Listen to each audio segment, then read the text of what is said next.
I get it. Okay, you got me? Yeah. Alright, sound. Got your notes up? I got my notes. Okay,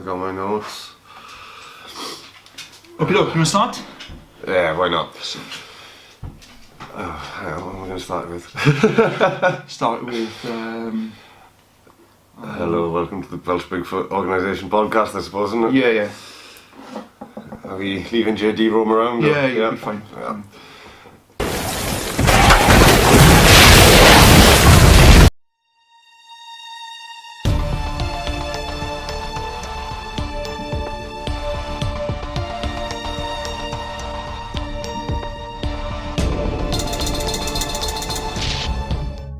Hello and welcome to the Welsh Bigfoot organisation podcast. It is the second one we've done, but it's a long time since we did the first one. We weren't really happy with the quality of it, so we've upped our game a little bit. It's been about 4 months, isn't it? Yeah, something like that. So we've been a bit slack, but we're going to try and, like, new year now, new us, we're going to get it done for you. So, yeah, hopefully we'll get about one a month, is it? Yeah, try to get at least one a month. So, we're just basically going to be talking about different conspiracy type stuff, cryptids, UFOs, all that kind of ghosts, anything like that. We might go out on a expedition every once in a while, see how it goes. We've got one kind of planned, but we'll talk about that when we've got a bit more sorted out.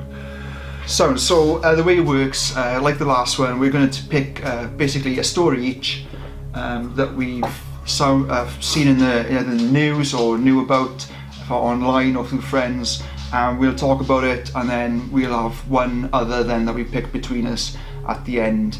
So I think, Tom, you want to start off with yours, I think? Yeah, okay, then why not? I don't mind starting. So with this one, I'm going to go with a pretty well-known cryptid here. So we're going to talk about Mothman. So obviously everybody's heard of Mothman, especially with all the memes that went around last year. It was, people went moth crazy. So he's gained some notoriety in recent years, to be fair. Quite well known in West Virginia, where the story originated, that's the one. So the original sightings of Mothman, it's going back now to 1966. And the very first sighting was 5 men who were digging a grave in a cemetery in West Virginia. They claimed to see a man-like figure fly low down from the trees over their heads. And that's generally accepted as the first known sighting of Mothman. So shortly after, that was on November 12th. On November 15th that year, there was 2 young couples in Point Pleasant, and they were driving down this road, remote area, lots of woodland, known as the TNT area, because it was a former World War II munitions plant. And they reported that they were going down the road in their car, and they saw a large grey creature with glowing red eyes in the road. They said it looked like a large flying man, basically, with 10-foot wingspan. They then said that it actually pursued the car when they were driving away. That's pretty cool. One bit that I haven't got in the notes, but I have heard about in the past as well, they actually went back to check that they'd seen what they'd seen. They drove away, and before reporting it, they actually decided to go back to have another look. And they claimed to have seen it actually walking on foot, stalking around. So it was still there? It was still there, yeah. So then they went back and they told the police. One of them was actually quoted as saying if he'd seen it by himself, he would never have told anybody because nobody believed him. But because there was 4 of them who all saw it, he was happy to go forward with it. The sheriff at the time, he didn't believe what they'd seen was anything supernatural. He put it down to an unusually large heron, which he called a shit poke. So obviously he didn't quite believe in that. And then there was a few more sightings then over the next year or two. One of the most famous, which I've forgotten to put down in my notes, he was sighted at a bridge near the town where it was originally sighted on a number of occasions, and shortly after the bridge collapsed, killing about 55 people. Is that in the film, The Mothman? It is in the Mothman Prophecies, yeah. That's, but up until like today, it's really, I know of Mothman. Yeah. But obviously I've seen the film, and I knew about the bridge. Yeah. So because of that, people have kind of attributed him with being a harbinger of doom. Whether or not he brings problems or whether he's there to warn us, people argue about that. Well, he's just there to observe. Oh, he might just be there to observe. I mean, some people think he might be some kind of interdimensional being. At the time, there was a lot of reports of poltergeist activity, UFO activity in the area, as well as these Mothman sightings. So some people think maybe he's from another universe rather than being He's been an seen animal. loads of, like, literally just before disasters in all over the world. There's a few different accounts. Some of them are fictional. I was reading one earlier. There's accounts that he was seen around Chernobyl. That's what I was going to say, yeah. But apparently that is actually just from the sequel to the Mothman Prophecies, called the Mothman Prophecies Chernobyl or something like that. But yeah. The reason I brought it up though is in 2017, so quite recent now, 55 different reported sightings of Mothman were reported in the Chicago area. They varied from being a large black bat-like creature with glowing red eyes or a big owl. Some said it resembled a gothic gargoyle, and then some people actually said it was Mothman. Most people saw it when it was flying around, so at a distance, just see the outline type of thing. Yeah. But there was some reports of it dropping down onto cars, peering through people's windows, or actually swooping at people. Yeah. Any damage and stuff, or is? I can't find anything about any reported damage, which makes obviously the landing on cars and things a bit makes you wonder. I mean, there's one account which I found, which has come up in a couple of different articles. It was a guy called John Amitarano. He was one of the people who sighted this in Chicago. He was working late one night. He was in a popular bar.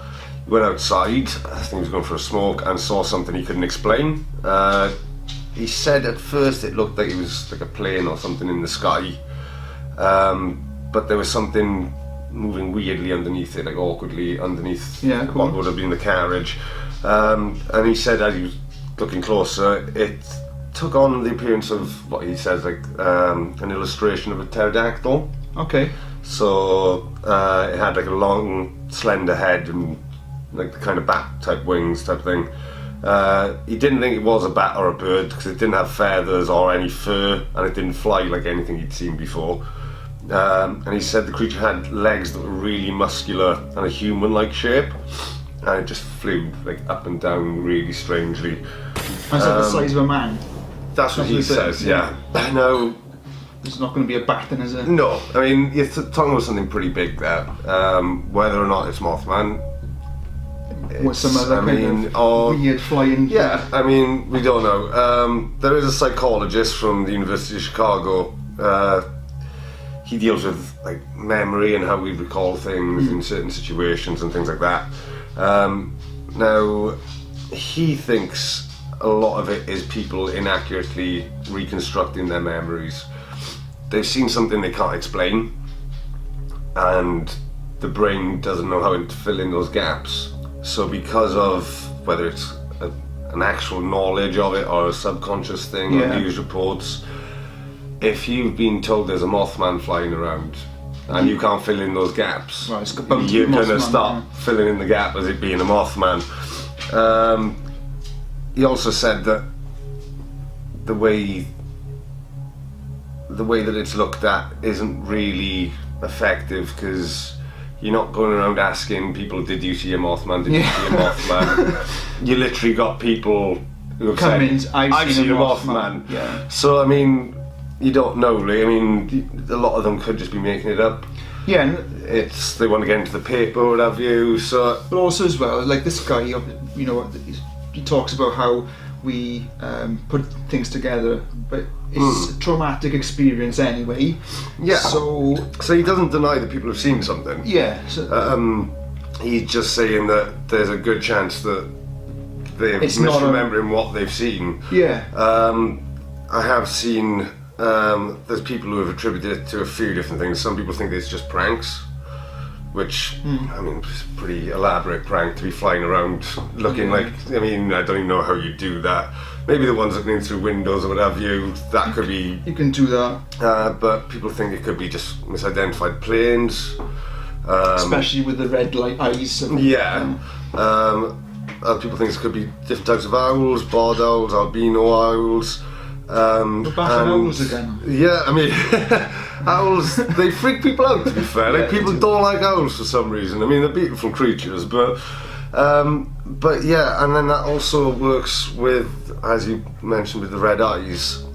It might not be like plain lights, what have you. A lot of people have reported that the eyes glowed red when they shone a torch on it, or So when the headlights hit it. So a lot of people think it's that reflection from the back of the eyes that you get with owls and other birds, which gives it that look of Piercing glowing look, red yeah. eyes. So I mean, there's quite a few different points of view on it. I mean, I'm not completely sold. I mean, it could be there. There's a weird thing, isn't it? It's like people do see it and then And the size. Yeah, I mean, yeah. 10-foot wingspan and saying it's got muscular legs. I mean, birds don't have muscular legs. no. Birds are not famous for being muscular down there. It's, Apart from like an ostrich, and an ostrich can't fly. You know? yeah, and even then they still look quite long and spindly and things. Yeah. It's It's a weird one. As I say, the whole thing I know about Mothman is that film, and that film made it sound to be absolutely weird as hell. Like it was a harbinger of doom. Yeah, like, yeah. You know, and in the film, it's looking in through someone's window, and then that guy dies and like goes out and freezes to death. yeah, yeah. And then afterwards it's by the bridge and all Yeah. that. And then it's by Chernobyl or whatever. you yeah, know? yeah. And I think a lot of it is people have seen something weird, Yeah. and it's traumatic, and they don't know how to explain it, and you know, they just don't know how to put two and two together. Yeah. Personally, I would have thought that 4 in a car, where 4 people saw it together. Yeah. I'd like to know, like, how old were they? Were they like They were college early students? 20s, I think they were. Yeah, early 20s. They're having a laugh together. They could well have been. They could well have been. But I know from watching things about it, they all give exactly the same story. Yeah. They were kind of embarrassed Well, by it. I mean, they knew it sounded crazy. they interviewed separately. They were came interviewed up with- separately. If it was like exactly It was- the same story, that like stinks of rehearsing Yeah. before you go in. But if it's like generally the same, and they are like they don't want to talk about it, Yeah. then you know. That's, I mean, like I said, that one guy was quoted as saying he would never have even said anything if it wasn't what for did the them. sheriff call it? A shit talker? A shit poke. So I'm not sure if that's an actual scientific term for it or whether that's just a little colloquialism for another kind of bird. But It's a shit poke. I think shit poke's good enough for We'll us. see if there's a I'll let bird you go called find a a shit shit poke. poke. Yeah. So yeah, that's Mothman's a Yeah. really, really cool thing. It's and obviously it's become a big part of pop culture now. Yeah, exactly. Well, it's popular enough for them to make a movie out of it. to start Exactly. with, And there's- or 2 There's movies. books. The town that it was seen in West Virginia, what Oh, did I wow. say? Point Pleasant. It is actually the striated heron. The striated heron. Yeah. I prefer shit So poke. yeah, I mean, the small green heron of North America, also called a poke, commonly referred to as shit pokes. Well, I mean, that description doesn't sound like a No, it Mothman doesn't. to me. I think that sheriff might have just been quite dismissive. What I'll do is I'll put a photo of the shit poke up because it's awesome. Yeah. So no, that's Yeah, cool. in Point Pleasant, that's a huge part of their income now is Mothman tourists. Oh, They've wow. got a big statue. Have a look, Mothman statue, Point Pleasant. So we'll get it up on the screen for people to see. It's quite beautiful. Oh wow, yeah. They didn't mess around with it. They went giant golden statue. It's that's pretty damn cool, to be honest. Yeah, it looks like something more out of like it kind of looks like Age of Ultron. Yeah. But yeah, fair dues. I'll stick that up on the screen as well later on. But yeah, Mothman's cool. I like Mothman. I think Mothman deserves to be on the podcast. So we'll move it straight along, man. I'm gonna do something proper current events job. Yeah. So over the last kind of 2 weeks, 3 weeks, was it just before Christmas? Anyway. Yeah. It's it was just before Christmas. Yeah. So it's about the airports being closed down by drones, or what people thought were drones. Now there's been one, and the police they brought a couple in for questioning, like smeared their names all over the papers, and then said, well, we're releasing them without charge, they don't even own a drone. And then all of a sudden the police are saying they don't even know there was a drone there. So that was a weird part. That was the weird part, yeah. So today is the 9th of January, and yesterday Heathrow was closed due to a drone sighting. So our departures were halted. So flights from West London Airport resumed an hour and a half after police said the drone had been seen. Heathrow spokesman said it was a precautionary measure to prevent any threat to operational safety.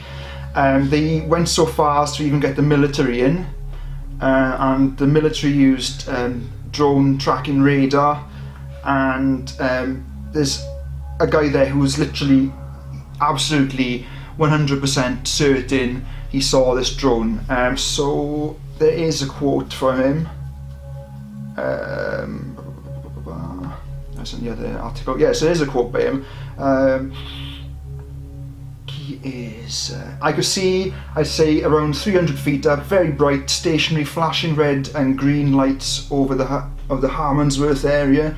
I could tell it was a drone. These things have got quite a distinctive light, not a helicopter. The lights were very close together, and it was very clear at night, and the object was stationary. It was turning very, very slightly. I could see it very clearly, I'd say, for about 4 to 5 minutes. So this guy's absolutely certain it was a drone. Yeah, and 4 to 5 minutes, you're getting a good look of it. That's enough to kind of... You can tell, like, go out here now on a clear night, you'll be able to tell if it was a plane going past, if it was a helicopter, that kind of stuff. If it was a drone, more than likely. And I'm happy with that. The reason that I've even brought this up on this podcast is that today on what is it, LBC, is it? I think it's LBC. LBC radio show with Nigel Farage. They had an absolute gem of a bloke phone in. He was absolutely awesome. He phoned in and he had this to say. I'll pop it on the screen. I'm like, no, it's not. Then he asked me to take a picture. I'm like, no, I can't be bothered. And then I stared at the star. I thought it's a star probably. And then I came in. Later on, he showed me the pictures he took in the sky, right? And when it zoomed in, it actually looked like this UFO, like 2 circles around, another small circle in the middle. And I'm like, I was just stunned to. I mean, Sadiq, I'm sort of naturally a bit sceptical when I hear these things, but I'm listening to you very carefully. How far away did it seem to be to you? Well, it was it wasn't very far, like when we see stars, It's definitely not as far as a star. I can see that. I could actually see that. It was definitely, not very far. Okay, all right, Sadish, thank you. Well, Sadish saying he saw something in the sky. Could it be a drone he saw this morning? I don't. Look on Nigel Farage's face is absolutely awesome. And it's guy's going, oh yeah, it wasn't far. It was far, but it wasn't far. It wasn't like not as far as stars. Not as far as stars. Not as far as stars. Yeah, it definitely looked like one of those UFO things. This guy must have seen them before.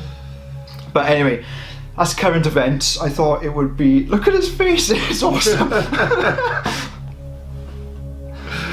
LBC, yeah.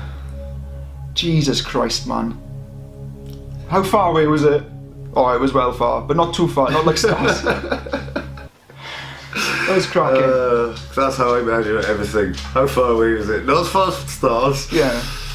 It's like, when people say they've seen UFOs and they get interviewed by, ufologists or whatever, they want details like they don't want. Yeah. Oh, it's crazy. Anyway, I thought that was quite funny. I thought to put that up on there. So for the last one, we thought we'd go for something a little bit funny that happened around December. So December just gone, and kind of brings up kind of a few questions about the ethics of finding these cryptids. So. You want me to? Yeah, man. Yeah, right. This is hilarious. It's a pretty weird out there story. So, basically, in December, where were we? So there's a 27-year-old man who came forward to authorities. Was it where we are? So in Idaho, is it? This says North America, Montana, man. Sorry. Oh yeah, Montana. So this guy in Montana came forward to authorities. Basically, some person had been shooting at him with a hunting rifle. Fortunately, I believe all the shots missed. Would I be right? Yeah. So he shot one, nearly hit his right foot, and the second one nearly hit his left foot. Yeah. And so he went up and approached the guy who was this is the best thing about this, man. So he ran up to him and he's like, "What the hell are you doing shooting at me?" And the guy said, "I mistook you for Bigfoot, and if I see something that looks like Bigfoot, I shoot at it." So I'd like to advise him to wear orange in future so he wouldn't get mistaken for Bigfoot. But then they didn't even get the guy, so they're still looking for the guy who shot. Yeah, they can't say anything about them actually finding him. So there's a guy out there with a rifle who just shoots at anything he thinks looks like Bigfoot. So I mean, that's an issue as it is.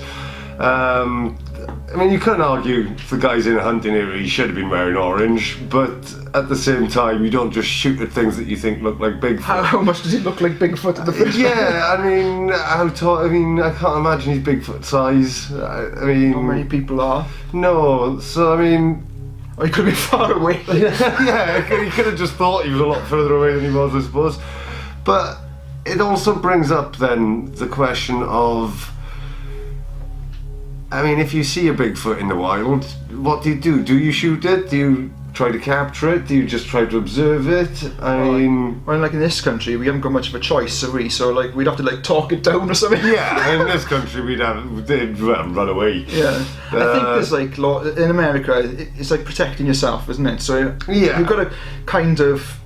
One is a mythical creature, well, supposedly to the government it's a mythical creature, so shooting a mythical creature can't be against the law, but then again in Washington you said it is. It's a protected species, yeah. So I mean different states have got different laws, but I mean from an ethical point of view and a scientific point of view, I mean it's not like we come across these creatures a lot, it's not like we get the chance to observe them in the wild if they are there at all. You're one chance and one chance only. I mean if it's that small a percentage of the time that people actually see them, the chance of capturing one is really slim. No, and the thing is, if they say these things are over 8 foot tall, 300 or 400 pounds, up to 10 foot. Yeah. Some people say.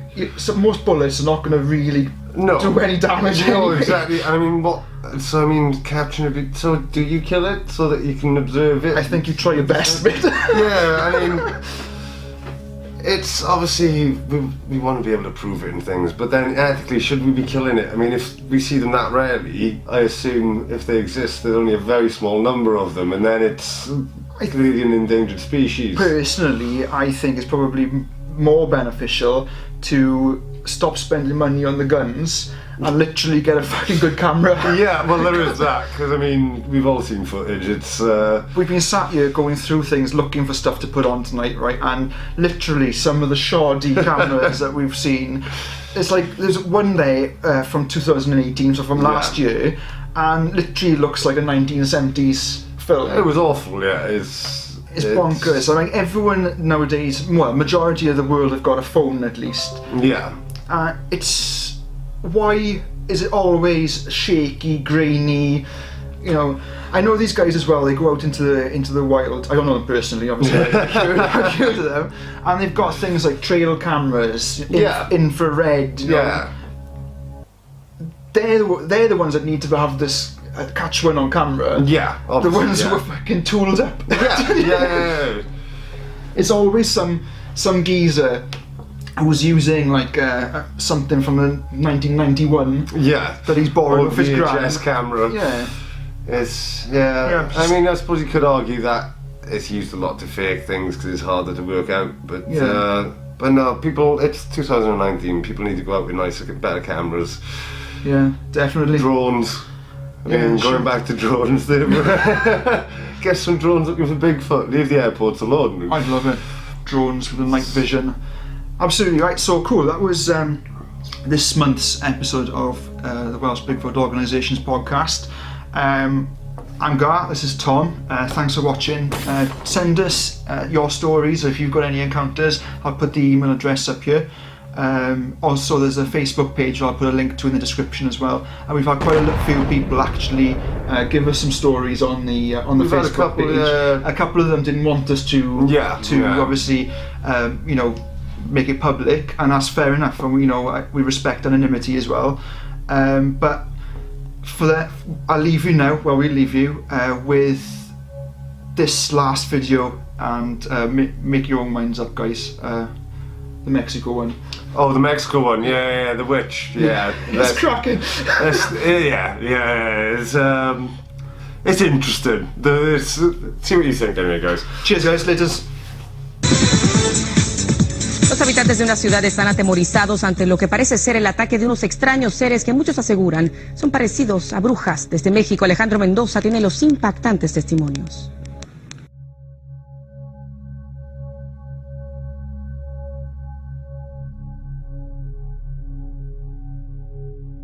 Por ejemplo, ¿por qué no siguió derecho? Tras revisar una y otra vez el video, Jerónimo junto a los integrantes del OVNI Club Nuevo León comenzaron a notar que aquella mancha flotante lucía como una persona encorvada que vestía una túnica con capucha puntiaguda. Incluso hubo quien aseguró que parecía volar sobre una escoba. Así llegaron a una primera conclusión: tal vez aquello era una bruja.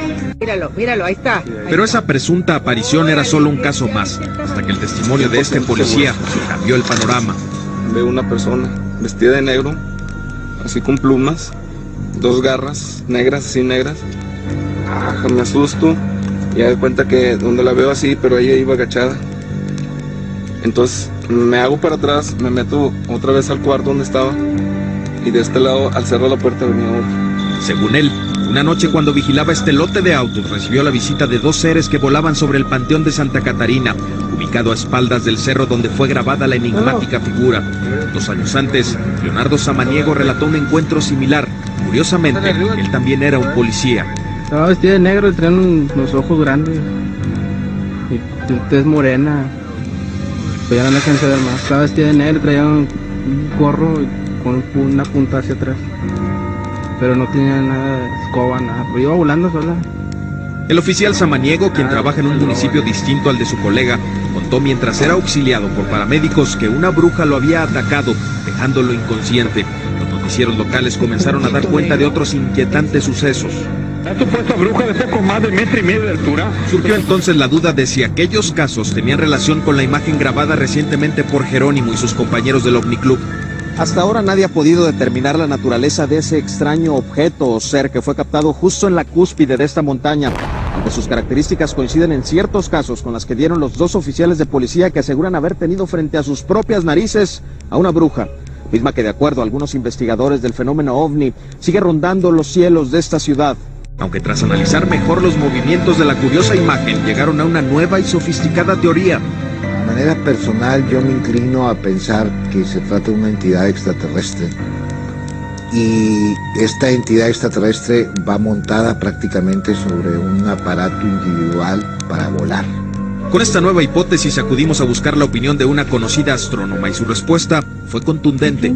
No hay evidencia, lástima.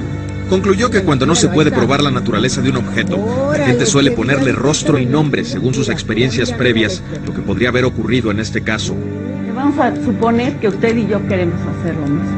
Entonces, mis antenitas de marciano, que digo, ¿cómo sabe usted que yo no soy extraterrestre? A ver, ¿cómo sabe? Si yo tengo aquí mis antenas de marciano. Pruébeme lo que no soy extraterrestre. Pero entonces, ¿qué es eso que parece seguir rondando los cielos de Monterrey? Como lo dije una vez, en el misterio